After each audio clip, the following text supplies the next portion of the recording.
One, two, three. The question has been asked to me tonight is, are Brazilians Latino? They speak another language, which is Portuguese, but they live in South America. Well, we're going to answer that question here on the red carpet at Nalip. I'm going to ask Anna, and a good friend of mine, Lucas. Get in the picture. We're going to get real tight. Get in close, because this is a genre, because they all speak Portuguese. Oi. Okay, toda bag. And now, from Portugal? Yes. Okay, and from? Brazil. Okay, Rio, Sao Paulo. It makes a big difference.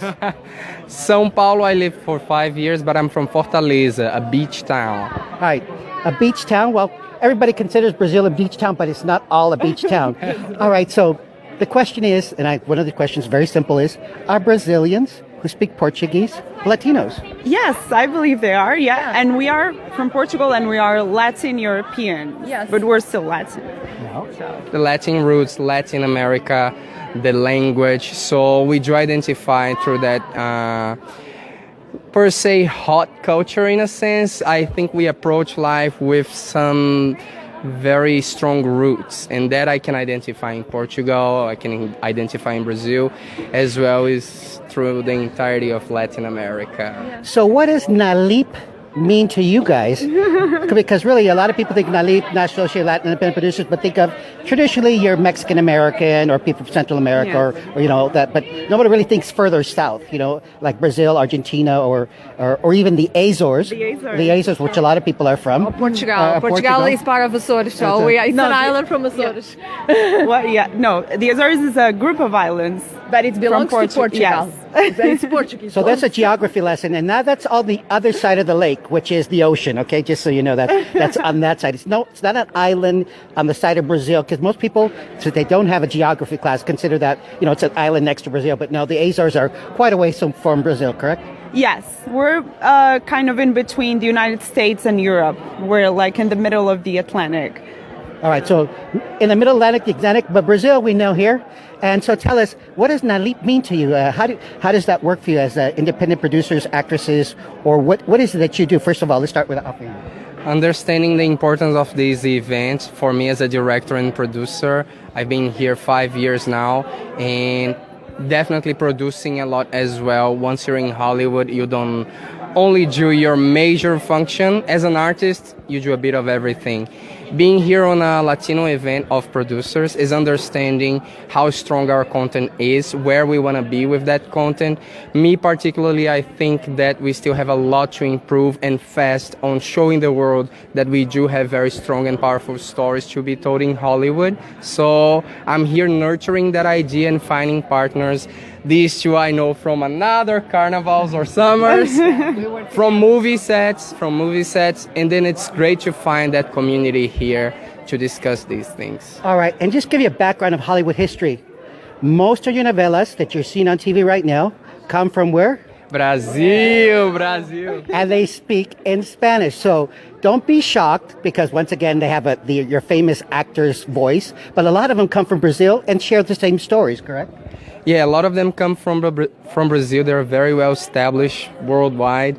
Now we're stepping into a very cinematic approach to TV as well. So by the examples that we have in US, you can see that in our telenovelas right now. The quality of the image, the approach to the shots also have been changing a lot on this very day, and I'm very proud to share that with you guys. Yeah, I add to that novellas in Brazil, they've been doing that for a long time, and they're from all over the world. For me, they are the best. They have a high quality. I'm sorry, we have a lot of Brazilian telenovelas in Portugal, and we have Mexico and Argentina, but they've been it's like they don't all own stories. They've been doing a lot of work, and it's really, the quality is really good. So let's look at this. We had the he said, now we have the she said. So let's look at, is Spanish a barrier to you, or is it just natural? I know the language has a lot of similar words, and some of words you kind of try to figure it out, but they're almost the same. But is it a barrier for Brazilians to enter this market? For Portuguese, no. We have Spain. next door, and we are really used to speak Spanish. Even here, I have a lot of Colombian and Mexican friends, and I can speak with them, and it's really easy for us to understand and speak the language. And I'm here, in Nalip as well, because I feel really connected with the Latin community, and I'm an immigrant as well, so I support people equal like me, and I feel really connect in a lot of aspects. So any tips or tricks that you want to give people who don't speak the language but can relate to being an independent producers, or any tips or tricks you want to pass on to them? I didn't understand the question. I'm sorry. So any tips or tricks to, producing, creating, and because sometimes we always think language is a barrier. Yes. And we say, oh, I don't want to do that because, they won't understand me. But in reality, when it comes to movies and when getting your story across, it comes across, even if it was a silent movie, if it's good acting and good writing, people will understand it. Yeah. So tips and tricks for people who come from a different language to another, even two different languages, Spanish and then English. I think the secret is collaboration. I have a film in festivals right now that I speak Spanish during the film, and my director doesn't speak any Spanish, and so it was all a matter of collaboration. So he was shooting, he trusted we were saying the words on the script, and then when he was editing, he would share the files with me, and I helped him do the subtitles. I think with collaboration, everything is possible. So I have this example and the film is doing so well, and it was because of that. We were all together working on it and making sure it was going to be a good film. So if it's possible. People want to get a hold of you this weekend, just to follow you on social media, where can they follow you and see what your career is going to, what movies you're into, what are you directing, what are you acting in, where would they follow you at? They definitely could follow me on Performance on Facebook. It's my production company there in Brazil, and since 2010 we've been operating not only with film but with visual arts, with theater, so it covers different art medias. That's what I'm as a creator and interested on, not only working with film. And responding that question that you did before, I think language barrier, it's actually united by emotion.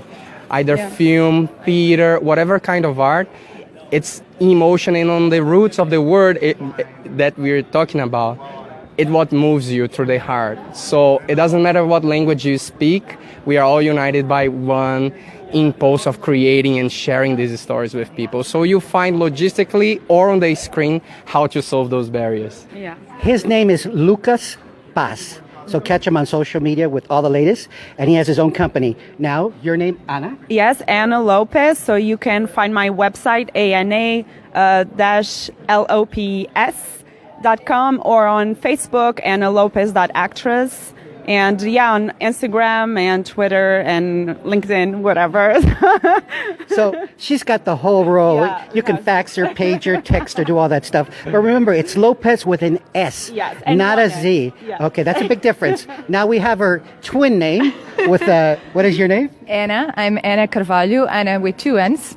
And you can spell Carvalho, my last name. It's hard. And you can find me on IMDb, you can find me on Facebook, and I have a website as well. And and now I have a project you can check on Facebook. We have a LA Metro project. I'm working with Colombian and American, and it's going to be a great project. So just go there and check this web series. So check their website, and our hashtag is Create With Us. How would you say Create With Us in Portuguese? Cria conosco. Yeah. Can I say it in Azorian? Cria com a gente. There you have two versions of the Portuguese language from across the road and here. We'll see you here at Nalip this week in Highland and Vine. Highland here at the Chinese Theater, the 5th floor. Bye. Bye. Good. That was it.